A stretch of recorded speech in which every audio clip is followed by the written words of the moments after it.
Right then, Gills fans, welcome back to the 1893 show.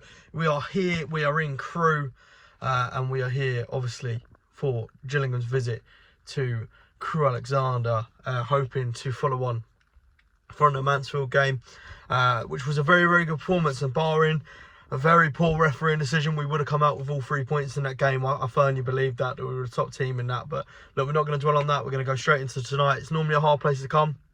Up to Crewe, very long journey of course, and with the train strikes, I'm not 100% sure how many we are coming, but you know, as Gills fans do, we'll all be out with force. Look, I'm going to be honest, I don't want to see too much change in the starting 11. I think the only change I'd probably make would be Dom Jeffries. I think he played really, really well against Mansfield, but I don't know if coming back in and playing sort of 2 games in 3 days is advisable, given he's just been out with a hamstring injury for a few weeks. I'll bring Jaden Clark in for him, and I'll keep beside exactly the same it is. I know a lot of people may be expecting me to say Robbie, and I would like to see Robbie start alongside Ethan Coleman, but I expect Sean Williams to start. But then again, also we may see rotation in that midfield area to get some fresh legs in there. Who knows at this point? But all in, should be a really exciting game. Started fantastically well this season. Just like us, really. They're on 17 points. So a win today would take them above us. So obviously we want to hope to avoid that, and we can slip right down that league table should we lose today. But then also on the flip side, if we win and results go our way, we could end up top of the tree. So still obviously really early days in League 2, which is why we can see so much movement in and around the top half of the table. After, I think we're sort of 10 games in at this point.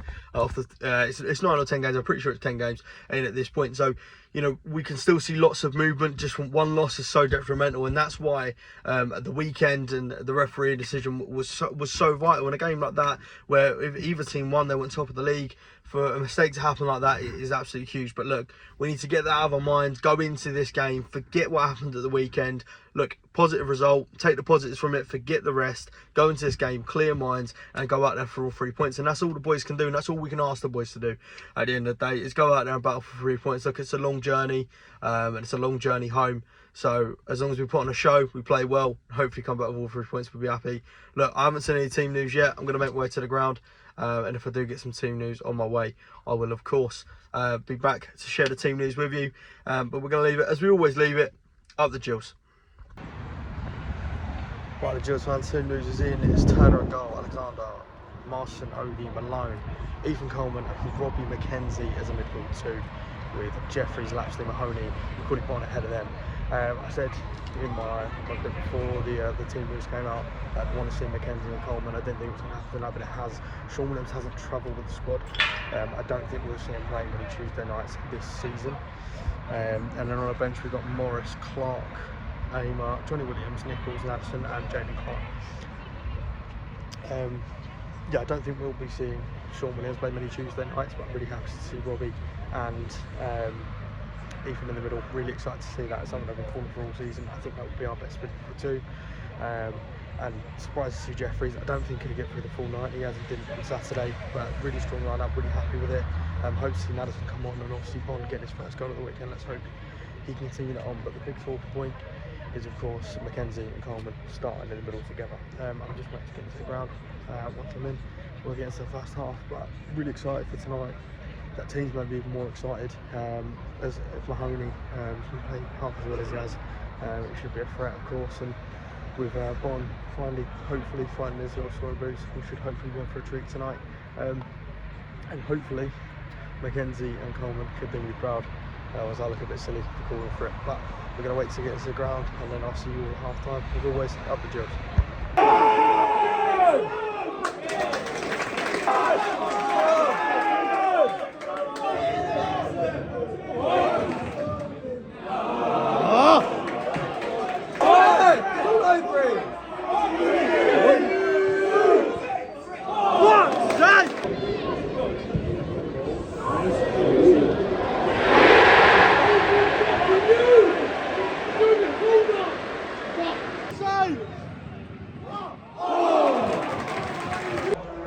Right, the Gills fans, that's half time.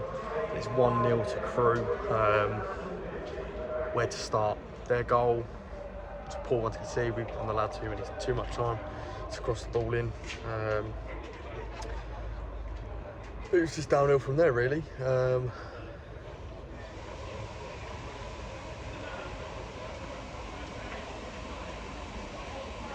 Genuinely lost for words at that half. We've had a couple of chances. Ethan Coleman's had a couple of good shots from outside the box, one at the post, one with a great save. And then Bond missed an absolute sitter on a follow-up that ultimately should have resulted in a goal from Rob McKenzie strike from sort of long range. Apart from that, there's not much to report. I think both teams ultimately look lacklustre. Could do better. It's probably my summary of that half. I think we've looked okay. I think Robbie and even Coleman in the middle have looked okay, but it's not been great. Look, we need something different in the second half, and we ultimately need to get back into the game. Hopefully, I'm a little bit happier at full time. I'll leave that there and leave it as we always do. Love the Jills. Come on.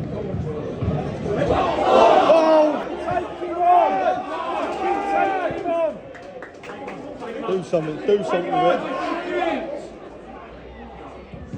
Not that.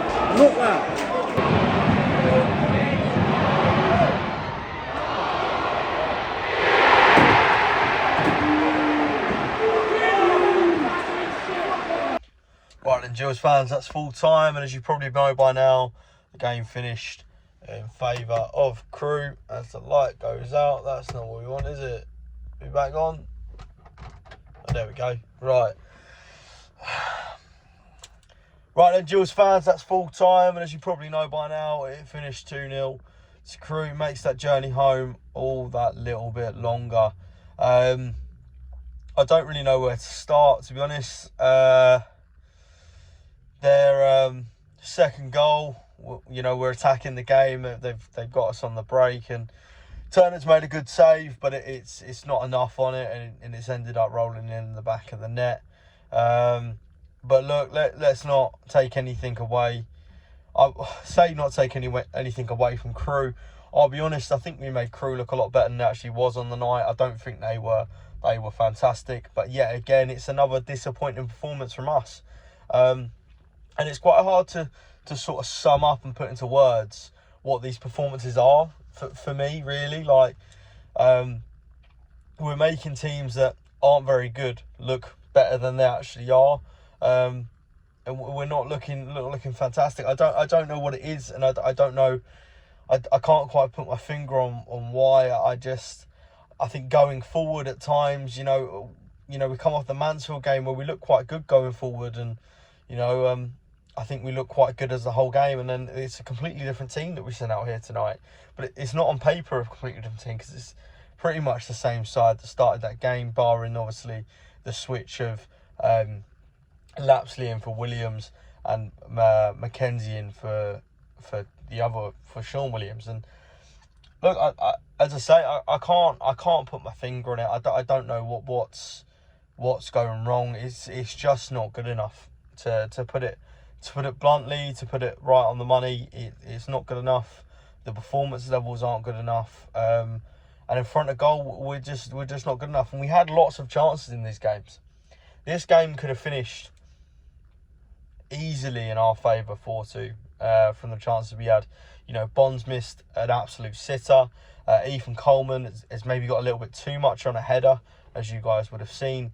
You know, if those two go in, we're having a completely different conversation, but they haven't gone in. And I think overall, I don't want to say we're the better side on the day, because we definitely weren't, but we could be having a completely different conversation if we were a little bit better in front of goal. Look, it's disappointing, and it's a massive kick in the teeth. You know, it's a long way to travel, but it's the reason we do it. And you know, I love this club regardless, but it's disappointing as a whole. And look, questions need to start being asked. I don't know what the results were, and I don't know where that puts us in the league now. But questions need to be asked of where do we go from here, because You know, we're 11 games into the season now.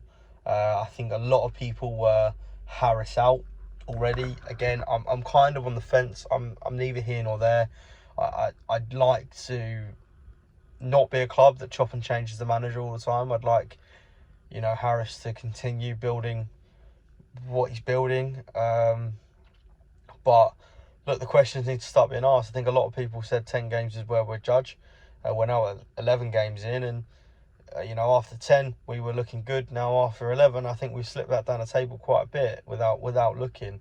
And the performance level's still up there.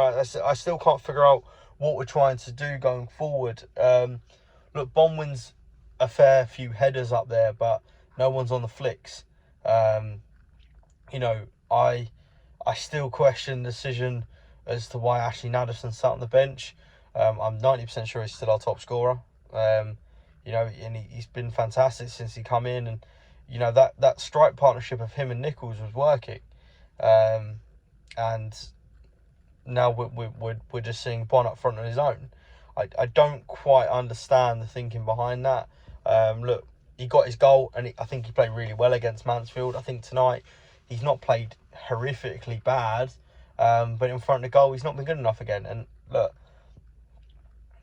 if it was me going into MK Dons at the weekend, I'd be seriously considering Nichols and Nadesan back up front together. But look, I'm not the manager. I'm not paid to be the manager, and that's just my opinion. And I'm sure some people would disagree with that. But I think one thing we can all agree on is that we've not been good enough tonight.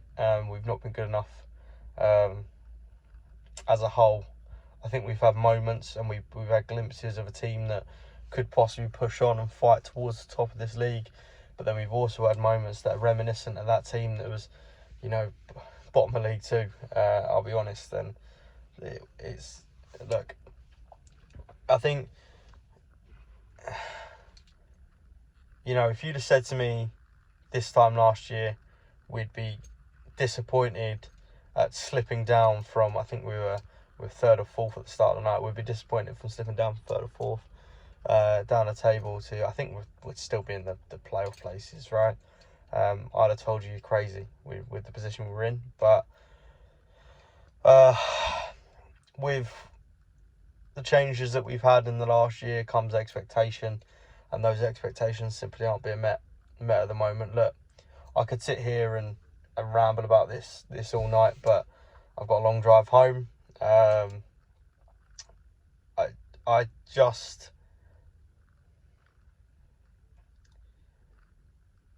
I'm deflated after that. I'm deflated after that. That one really hurt. That one did really hurt, I'll be honest. I think as a whole, it's the way we lost that one for me. Yeah, not good enough. Fair play to Crewe. They did what they needed to do, and they walk away with the win, and they push themselves up that league table.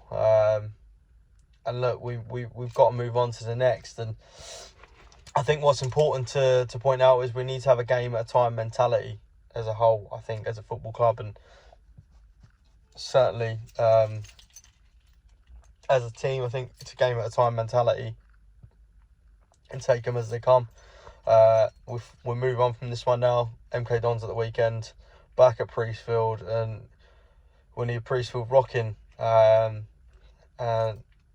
it's not fantastic. I think this feeling would be different had we not drew the Mansfield game, but because we did, and obviously didn't take all 3 points, it's disappointing. Look, I'm going to get myself home. I hope you guys enjoyed. Obviously just me for this one, and it will be for the MK Dons game as well. But look, I hope you guys enjoyed. And I will see you guys on Saturday as we return to the home of football. Thank you all for watching. As always, the support you've shown us so far on the channel is nothing short of breathtaking. You know, we're forever thankful for those of you that come back every week to watch us ramble. about the Gills. And we'll continue to do this for, even if this is one of you watching it, we'll continue to do it for here on out. So look, I'll see you guys on Saturday. If you did travel to the game, I hope you got home safe. If you didn't, I hope you saved your £10 and didn't buy the iFollow pass to watch that. But look, on to Saturday, back at Priestfield, visit of MK Dons. But we always leave it on the same note on this channel: win, lose or draw, up the Gills. What's going on, guys, and welcome back to the 1893 show. I think this is the first time you just seen me in a Gills shirt, but look, I just wanted to pop onto the end of this video. Obviously the news broke, and we'll break it down more at the weekend with MK Dons, but the news broke today, Thursday this is, that Neil Harris has left the Gills with immediate effect. The decision was taken to relieve him of his duties, and the Gills are now on a hunt for a new manager. Look, I'm disappointed. I think he probably deserved a little bit more time, but I'm eager to see who comes in, and if they can get us playing well. Look, I do believe that Neil maybe should have got a bit more time, but the decision's been made, and we move on, and we support the Gills throughout. But look, I'm going to leave it there, keep it short and sweet. We'll break it down a little bit more before the MK Dons game, and I hope you guys enjoyed this video, and I will see you guys on Saturday. Love the Gills.